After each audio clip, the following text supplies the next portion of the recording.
क्या आप जानते हैं जिस दिन माँ सरस्वती प्रसन्न होती हैं उस दिन विद्या, बुद्धि और वाणी अपने आप सुधरने लगती है। नमस्कार दोस्तों, आज के इस पावन वीडियो में हम बात करेंगे बसंत पंचमी और माँ सरस्वती के पूजा की। इस वीडियो में हम जानेंगे कि बसंत पंचमी का क्या महत्व है, बसंत पंचमी कब मनाई जाती है, माँ सरस्वती की पूजा का शुभ मुहूर्त और पूजा की सही विधि एवं पूजा सामग्री, और कैसे इस दिन पूजा करने से जीवन में ज्ञान और सफलता मिलती है। तो चलिए इस वीडियो को शुरू करते हैं और अंत तक आप इस वीडियो को ज़रूर देखिएगा। तो दोस्तों, सबसे पहले बसंत पंचमी के महत्व को हम लोग जान लेते हैं। बसंत पंचमी को ऋतुओं का राजा, बसंत आने का संकेत माना जाता है। चारों ओर हरियाली, फूलों की खुशबू और सकारात्मक ऊर्जा फैल जाती है। शास्त्रों के अनुसार इसी दिन माँ सरस्वती का प्रागट्य हुआ था, इसलिए इस दिन को विद्या आरंभ, बच्चों को पढ़ाई की शुरुआत और ज्ञान प्राप्ति का सबसे शुभ दिन माना जाता है। इस दिन पीला रंग धारण करने से सुख, समृद्धि और सकारात्मकता बढ़ती है। आइए अब जानते हैं कि माँ सरस्वती कौन है। माँ सरस्वती ज्ञान, बुद्धि, कला, संगीत और वाणी की देवी मानी जाती हैं। माँ का स्वरूप अत्यंत शांत और सौम्य है। हाथों में बीड़ा ली हुई हैं, पुस्तक और माला सुशोभित रहती है। जो व्यक्ति श्रद्धा से माँ सरस्वती की पूजा करता है उसकी बुद्धि तेज होती है, वाणी मधुर बनती है और जीवन में सही निर्णय लेने की शक्ति मिलती है। बसंत पंचमी कब मनाई जाती है, अब ये भी जान लेते हैं। बसंत पंचमी माघ मास के शुक्ल पक्ष की पंचमी तिथि को मनाई जाती है। यह पर्व हर साल जनवरी या फरवरी महीने में आता है। इस दिन से बसंत ऋतु की विधिवत शुरुआत मानी जाती है। विद्यालय, मंदिरों और घरों में माँ सरस्वती की पूजा बड़े ही श्रद्धा भाव से की जाती है। तो आइए अब जानते हैं कि सरस्वती पूजा का शुभ मुहूर्त क्या है। तो दोस्तों, बसंत पंचमी के दिन पंचमी तिथि में किया गया पूजन अत्यंत फलदायी होता है। विशेष मान्यता है कि प्रातःकाल से मध्याह्न तक सरस्वती पूजा का समय सबसे श्रेष्ठ माना गया है। यदि पंचमी तिथि सुबह हो तो उदया तिथि के अनुसार उसी दिन पूजा किया जाता है। दोस्तों, आइए अब जान भी लेते हैं कि तिथि कब से कब तक शुरू हो रही है, तो कब हमें सरस्वती पूजा का त्यौहार मनाना है।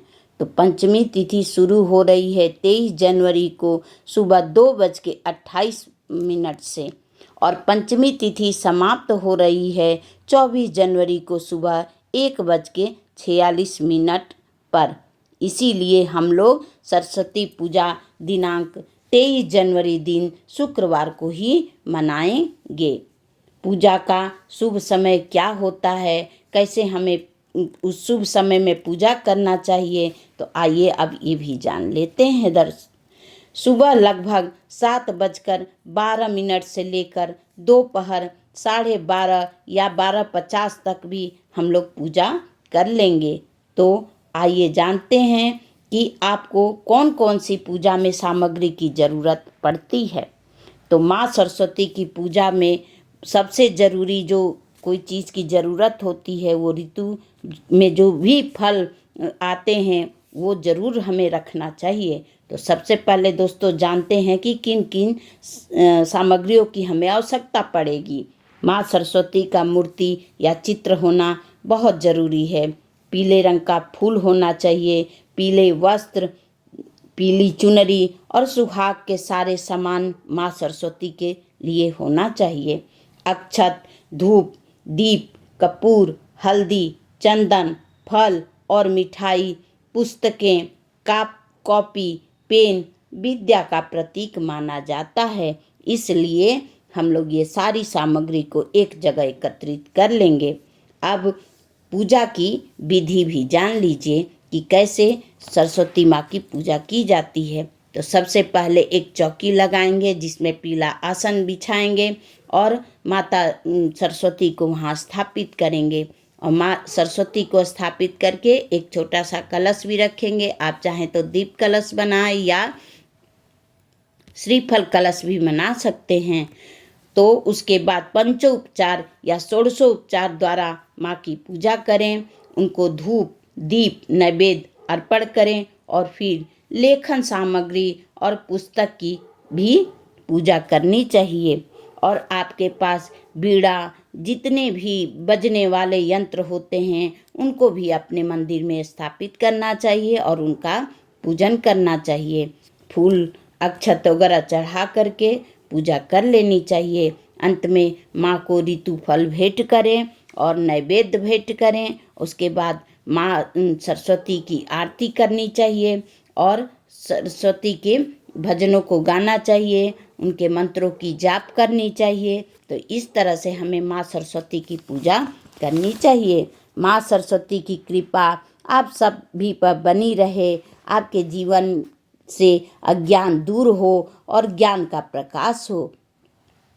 तो अगर इस तरह से हम माँ सरस्वती की पूजा करेंगे, उनके प्रार्थना करेंगे और बच्चों को ज़रूर इस दिन पूजा करवाना चाहिए। जो बच्चे पहली बार लिखना पढ़ने के लिए उनको कलम पकड़ानी है तो ये दिन सबसे शुभ होता है जब हम अपने बच्चों को पेन पकड़ाते हैं, पेंसिल पकड़ाते हैं और उनको विद्या की तरफ अग्रसर कराते हैं। तो इस दिन माता रानी के सरस्वती की वंदना करनी चाहिए। इसी बीच गुप्त नवरात्रि भी चलती रहेगी, तो माँ सरस्वती की भी पूजा करेंगे और गुप्त नवरात्रि की भी पूजा करेंगे। तो माँ सरस्वती की कृपा सदा आप सभी पर बना रहे। तो अगर मेरी वीडियो आपको अच्छी लगी होगी तो प्लीज़ इसको लाइक करिएगा, शेयर करिएगा, सब्सक्राइब करिएगा और बेल आइकन को तो ज़रूर दबाइएगा ताकि मेरी वीडियो की नोटिफिकेशन सबसे पहले आपके पास पहुँचे। तो जय सरस्वती माता, जय